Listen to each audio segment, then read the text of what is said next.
Hukum asumsi sebenarnya mirip dengan hukum the law of attraction atau LOA atau hukum tarik-menarik. Namun bagi saya hukum asumsi ini lebih mudah, simple, keren, dan dahsyat. Terus bagaimana simpelnya, keren, dan dahsyatnya? Di video kali ini saya akan bahas lagi seputar hukum asumsi atau the law of assumption.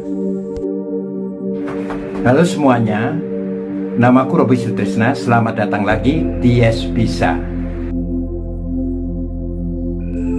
Dari kata asumsi saja itu sama halnya dengan anggapan atau menganggap, atau bisa dikatakan seperti berprasangka. Ini sesuai dengan kata doa. Aku selalu menuruti persangkaan hambaku kepadaku. Apabila ia berprasangka baik, maka ia akan mendapatkan kebaikan.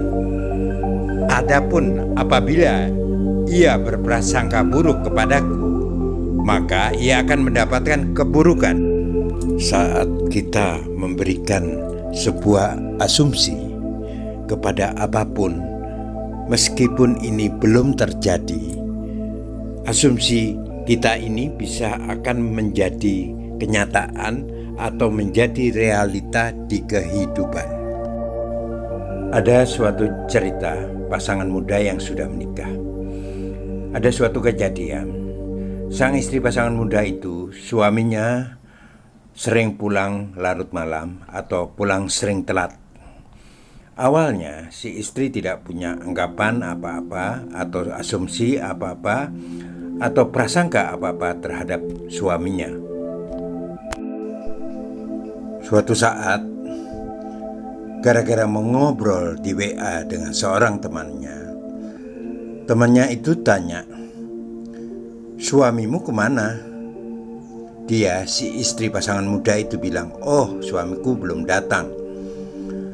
Terus dia mulai menceritakan bahwa akhir-akhir ini suaminya sering pulang larut malam.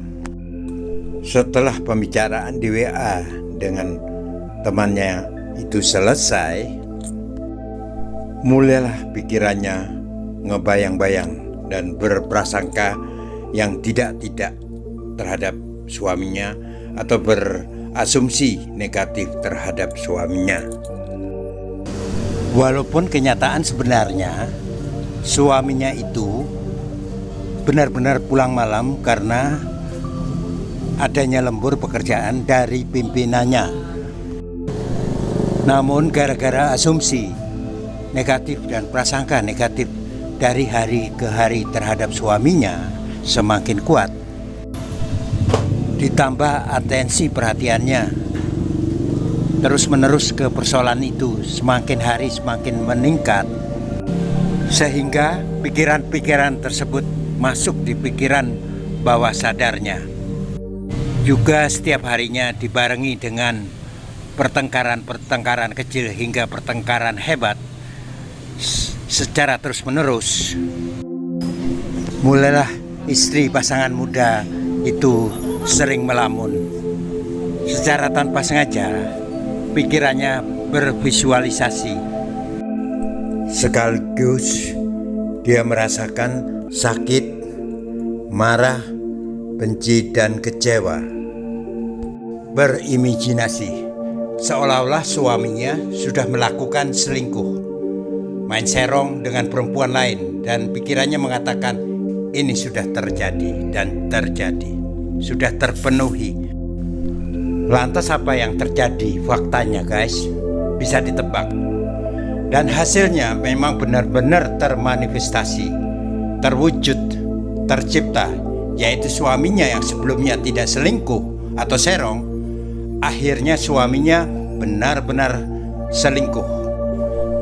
Itulah karena begitu besar kekuatan hukum asumsi ini. Nah, itu sebabnya teman-teman kita perlu memiliki asumsi atau prasangka yang baik-baik saja di kehidupan ini. Oh ya, untuk teman-teman yang sekarang lagi jualan atau bisnis, berasumsilah yang bagus-bagus, yang menguntungkan buat teman-teman. Misalnya mendapatkan omset yang sangat besar, dan itu benar-benar Anda rasakan dalam hati. Teman-teman harus yakin dan bisa merasakan dengan perasaan bahwa kondisi seperti itu sudah terjadi, sudah dikabulkan, dan sudah terpenuhi. Mulai sekarang, teman-teman harus membangun asumsi yang mempercayakan hidup ini adalah sebuah anugerah yang luar biasa yang sudah diberikan Tuhan Yang Maha Kuasa untuk kita semua. Dan mulai saat ini, pastikan teman-teman sehat, berkelimpahan, lancar rezekinya, dan bahagia. Terima kasih.